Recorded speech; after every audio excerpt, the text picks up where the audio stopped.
Have you climbed any mountains in your life? Do you have any mountains in your life? Welcome to Sundays with George. My name is Pastor George Bircher. Thanks for joining me this morning. The topic this morning I want to talk about, getting up life's mountains to see what God has on top.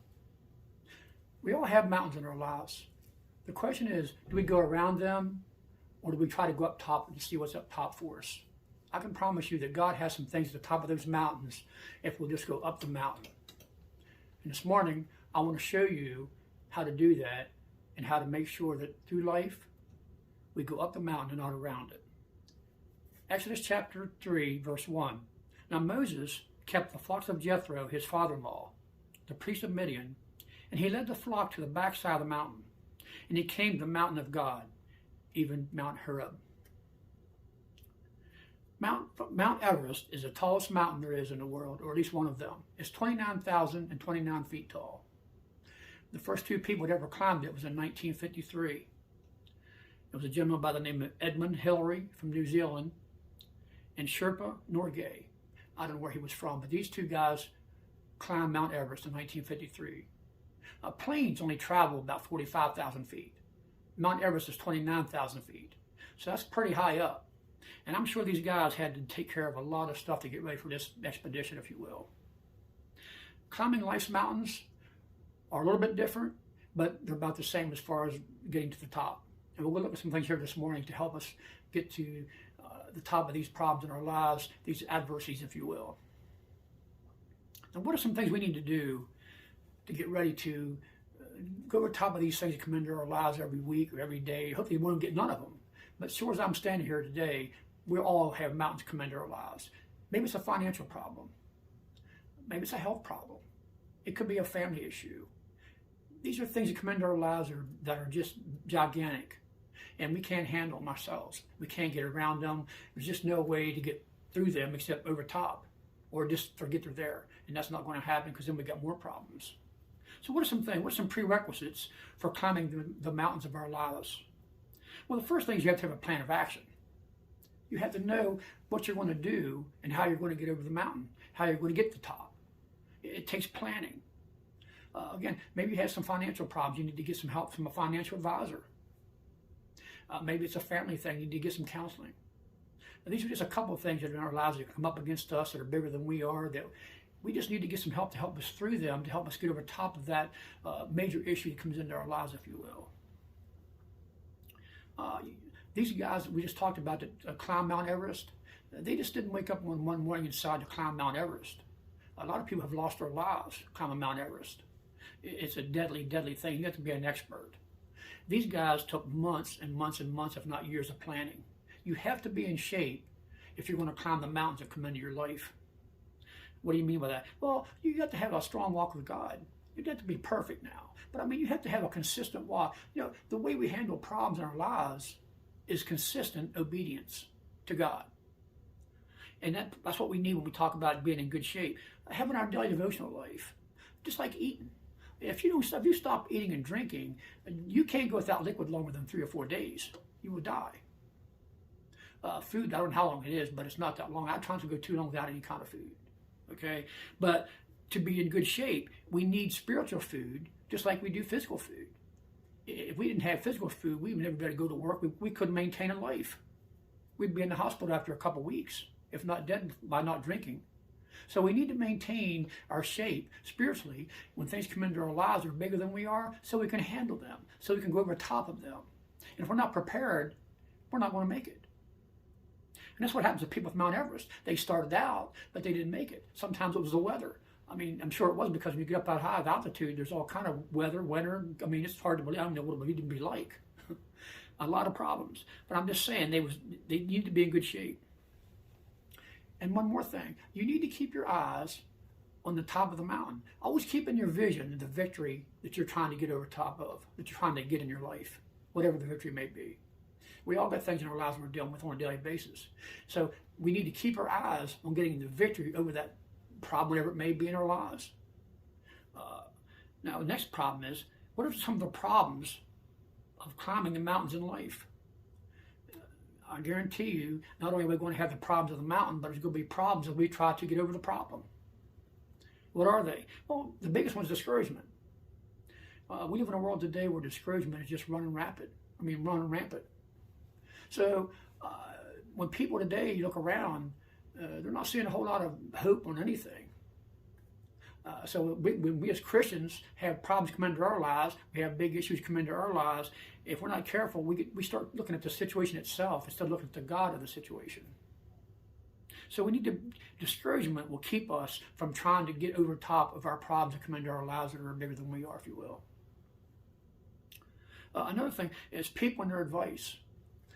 There's always people out there wanting to give us all advice about what we should do in a situation. The Bible says, blessed is the man who walks not in the counsel of the ungodly. We as Christians should never take advice from somebody that's not a Christian about anything in our lives. Now, I mean, maybe little things. I mean, it's an individual decision. But what I mean overall, when it comes to marital problems, financial problems, job issues, anything that comes into your life as a Christian that's a pretty big issue, if you will, get some advice from somebody who's a Christian. Get some spiritual guidance.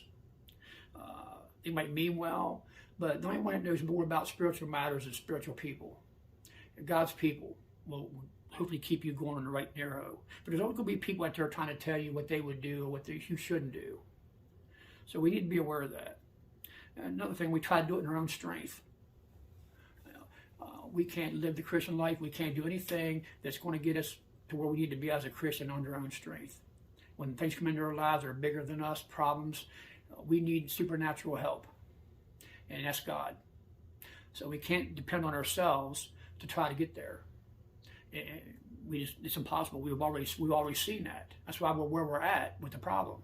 That's why it's a problem. If we could have solved it, it wouldn't be a problem anymore. But because it's got to be a bigger problem, we just can't handle it on our own. We can't solve it. So we need supernatural help from God. But if we keep God first, if we keep our eyes on God, He's promised us some things that He's going to do. In Exodus chapter 3, it says, and the Lord said, I have surely seen the afflictions of my people while in Egypt, and have heard their cry by reason of their taskmasters, for I know their sorrows. We always talk about this. God knows what you're going through. Israel was in Egypt for bondage for 430 years. Joseph was there, and he saved Egypt, and there was dreams, and I don't want to get into it too much, but I just want to give you some quick background. Joseph went to Egypt. God let him there. It was all because of God, and God's always got His hand in everything. He's sovereign. Joseph went there, and he had a dream, and he told the Pharaoh what it was, and he saved Egypt, basically, for the drought coming.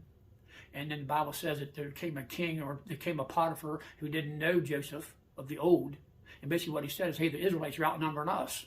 We better make sure we take care of that, or they're going to be rolling over top of us. So they did. They put taskmasters over them.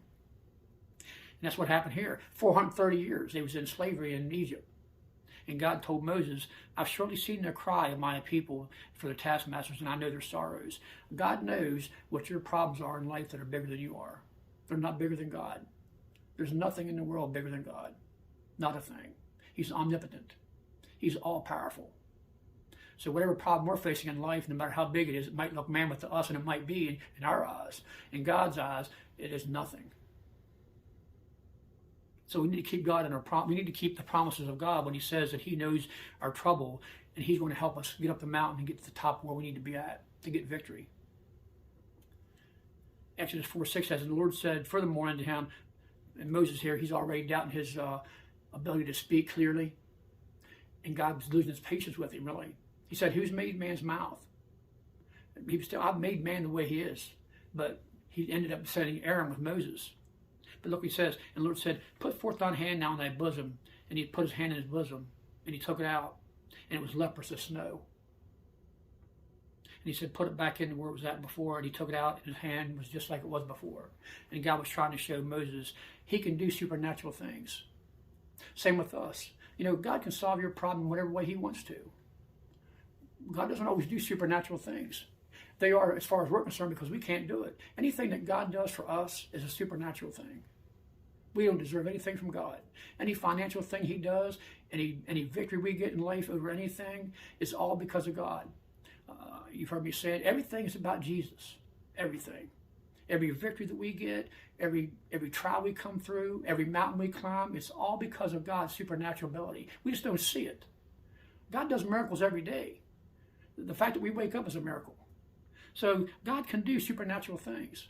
So nothing is too big for God. So let's look at some things here.